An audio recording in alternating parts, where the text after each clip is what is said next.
Let's do some Pinterest art tutorial. The first tutorial is the apple. This one looks simple at first. Just a basic shape, a few colors, and smooth shading. I begin by drawing the main shape of the apple. Nothing detailed yet, just the silhouette. Pinterest tutorials often start very simple, and that's something I really like. Next, I add the base red color. I keep it flat at first, because the tutorial emphasizes building depth slowly. Now I start adding shadows. Darker red tones go on the sides, and I keep the center lighter. At this stage, the apple doesn't look realistic yet, but that's normal. The tutorial shows exactly where to place highlights, so I follow that carefully. As I blend the colors, the apple slowly gains volume. I add a soft highlight near the top, and suddenly it starts to look shiny. This part takes time, especially on a phone, but following the steps really helps. By the end, the apple looks smooth, realistic, and well shaded. Honestly, this tutorial works very well. Next is the pearl. This tutorial looks even simpler than the apple. Just a circle, but pearls are all about subtlety. I start by drawing a clean circular shape. Then I add a very soft base color.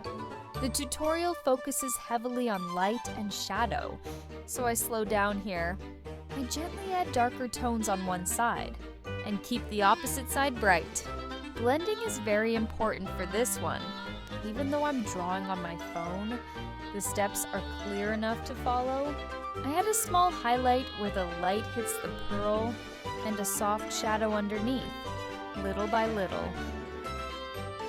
The pearl starts to look smooth and realistic.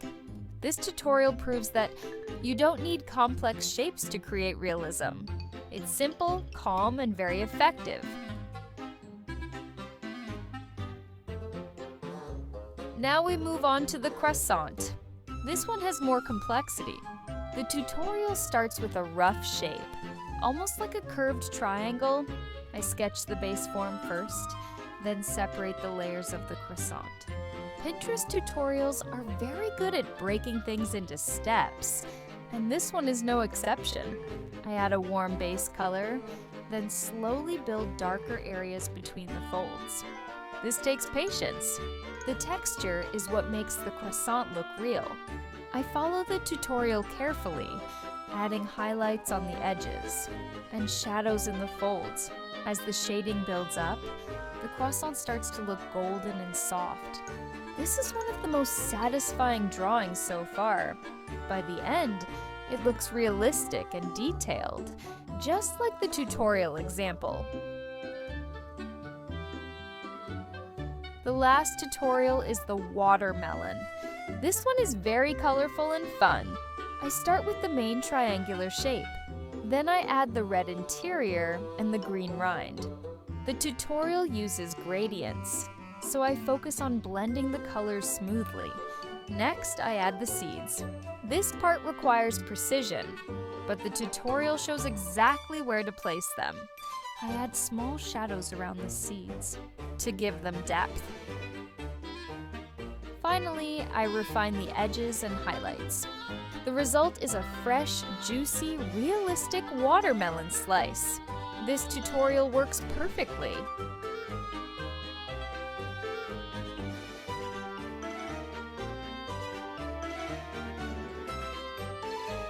So, do Pinterest art tutorials actually work?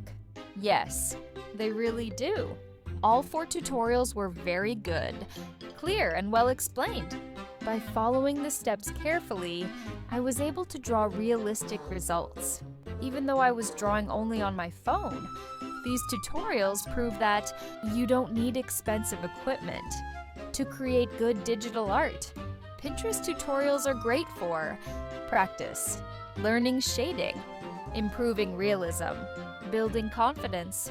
If you enjoyed this video, let me know which Pinterest tutorial I should try next. And if you're drawing on your phone like me, don't underestimate your skills.